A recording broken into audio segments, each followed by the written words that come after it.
Hey everyone, how are you all? I'm Pratibha Singh and I am an academy educator. You can follow me on Pratibha Singh and Academy. And guys, if you want to join my free sessions, then guys, you can use the code PRATIBHA10YT.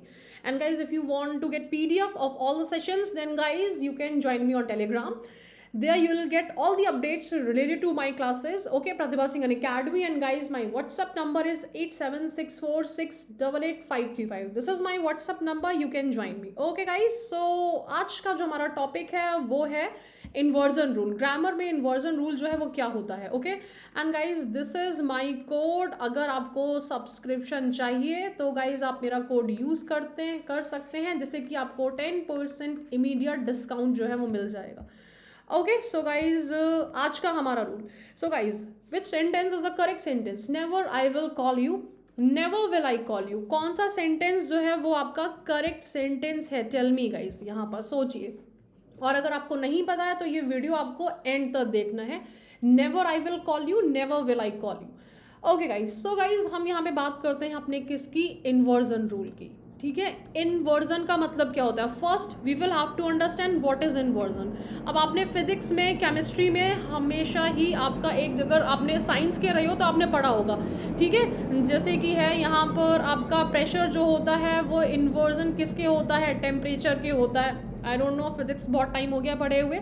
Inversion मतलब opposite में जाता है. ठीक है, directly अगर proportion होता है तो यानी कि प्रेशर आपका हो गया डायरेक्टली रिलेटेड टू टेम्परेचर, तो यानी कि प्रेशर बढ़ेगा टेम्परेचर भी बढ़ेगा. लेकिन यहाँ पे प्रेशर बढ़ेगा तो टेम्परेचर कम होगा. Inversion opposite. ठीक है, तो अभी हमने टर्म समझा है इन्वर्जन, रिवाइज किया है.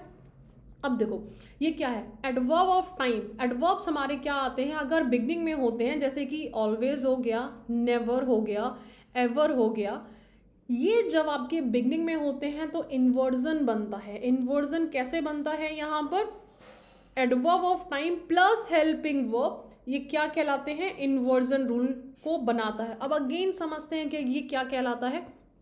देखो गाइस, फर्स्ट सेंटेंस पढ़िए. Hardly had I got into bed when the telephone ring. ठीक है, इतने सारे सेंटेंसेस है, मैं आपको एक सेंटेंस से बताऊंगी.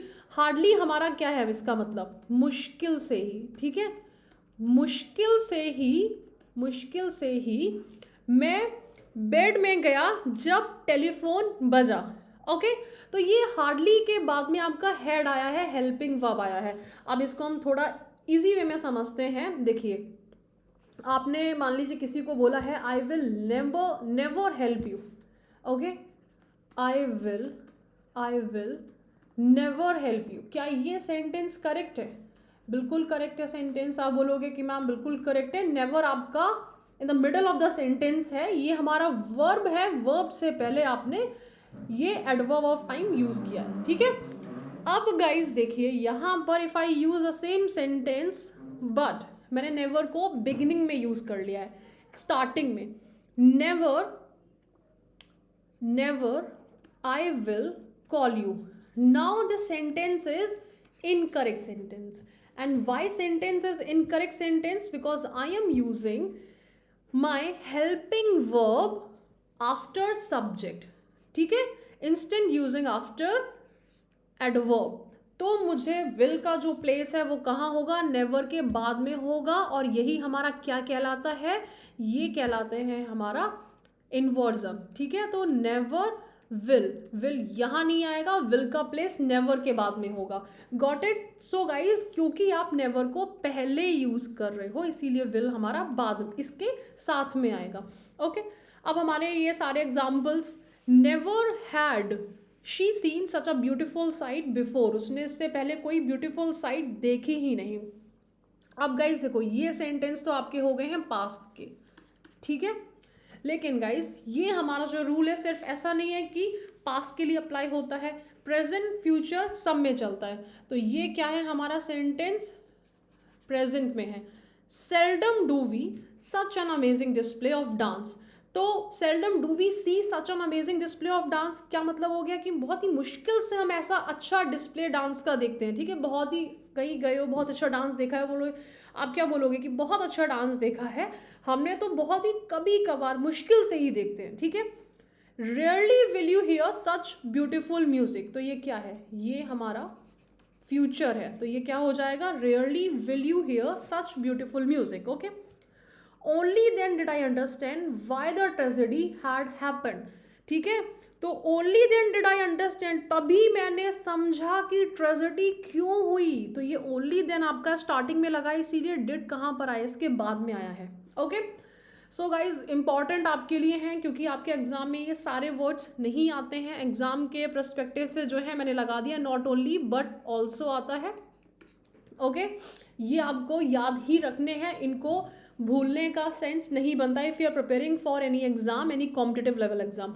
No sooner had we arrived home then the police ring the door bell. ठीक है, तो नो सूनर के बाद में क्या यूज करोगे, कभी कभी डिड भी यूज होता है, बट गाइज जो करेक्ट सेंटेंस होता है वो हैड होता है. No sooner had we arrived home then the police ring the door bell.